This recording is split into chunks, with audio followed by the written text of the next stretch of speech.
Hi again, everyone. It is still August 2nd, and it is nighttime, and I'm waiting for my room to cool down. So I thought I'd talk about some of my future sewing plans now that I finished my green shirt. And this is a skirt that I was wearing with the black shirt with the gray lettuce stitching. And this skirt was given to me as a gift, and I have traced the pattern, and what I did was I used a tracing wheel and some dressmaker's wax marking paper or carbon marking paper in orange to trace the interior parts of this thing onto a piece of vellum. And then I prettied everything up using a dressmaker's curve, because you can see here it has a curved yoke in the front. It also has one of these in the back. And the yoke, there's another piece of it that's on the inside of the fabric, you can kind of see. It has elastic up here. And then I traced the outsides of the fabric, just using pencil. And I straightened everything out with rulers. And this dress, the hem is longer in the back than it is in the front, which is nice if you're curvy like me.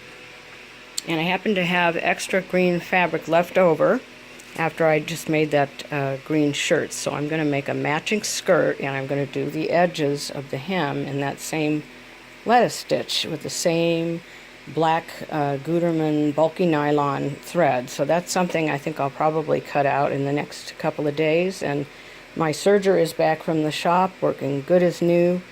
And so I'll be able to get this done pretty quickly. Probably the most difficult thing will be putting the waistband elastic in. I can't figure out how they did that. It's up here. I don't think it's in a casing, but it might have been sewn to one of the seam allowances on the inside and stretched. I really can't tell. I might do a casing because I know how to do that. And I don't know how to do that other thing very well yet, and I didn't want to pick apart the skirt. So that's the first thing that I am thinking of doing.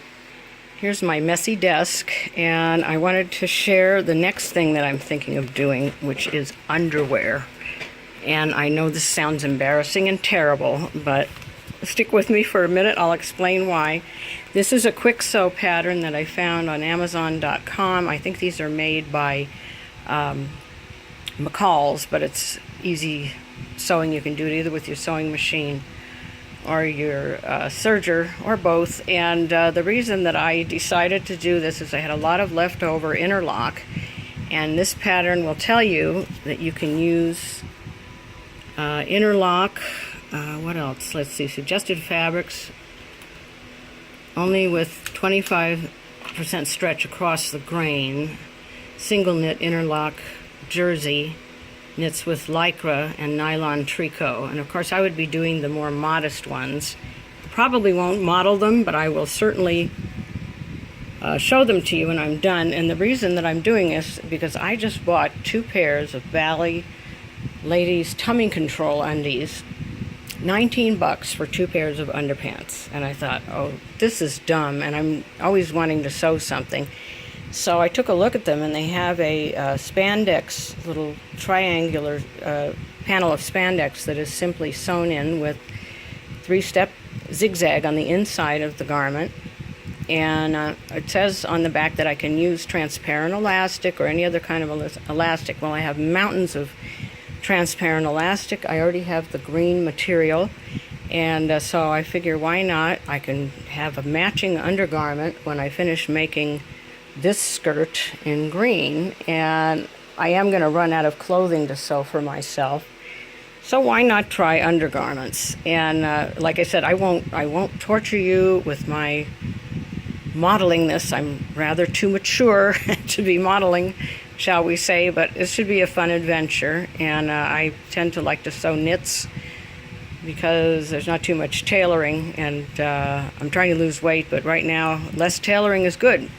So that's one thing that I'm planning on making, maybe after that skirt. Now, I was also looking at what is called body shaping on Amazon, and they are like it's more than a girdle. You would have it's kind of like a small leotard, and it would come down to about here, It's to wear under a dress to kind of smooth you out. Well, they wanted $57 for that. Now, I couldn't find a pattern for an actual body shaper, but I did find a pattern for a unitard. And so I plan to make body shaper that's going to be in teal to go with a teal dress that I have that I need to be smoothed out a little bit under it, and I thought, why not make it to match? So what I plan to do is make it sleeveless and have gathered triangles here to go over the bust and over my brassiere.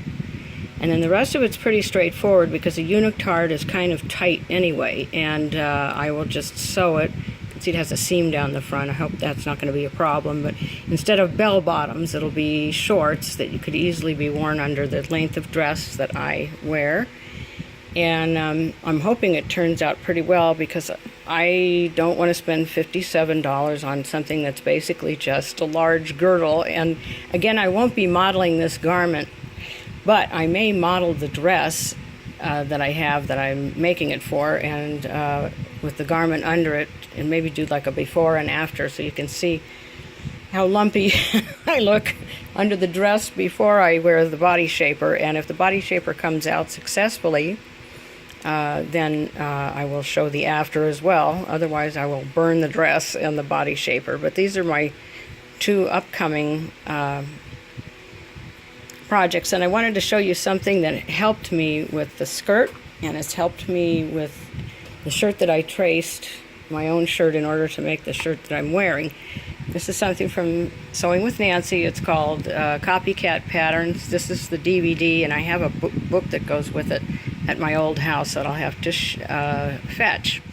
And the story behind this is that this belonged to Nancy Zeman, and she got a horrible stain on it of some kind and couldn't get it out, and she liked the cut of the jacket very much, and she actually majored in sewing and tailoring and all this, but she teaches you how to flatten out the pattern, trace it with tracing wheel onto a piece of paper underneath, and how to use pins, and just basically how to copy patterns. And the DVD shows how to do this with a jacket, but I think the book, if I remember correctly, also tells you about skirts and pants. And I really did have a successful experience with using her techniques to do this skirt. And in another video I'll show you the pattern pieces that I made from this skirt, and I'm pretty excited about it. I love this skirt. It's flattering, and it drapes really nicely, and I sometimes like to dress like a girl, so I will hopefully you will join me, and I'll love having you on my skirt making journey, as well as making my very own undergarments, including giant girdle, otherwise known as a body shaper. God bless everybody, and please forgive me for the fans in the background. We're having monsoon weather here in Southern California, and it's about 50% humidity, which for us is pretty bad, so I'm trying to cool the room down here. Anyway, God bless everybody, and I will see you in the next video.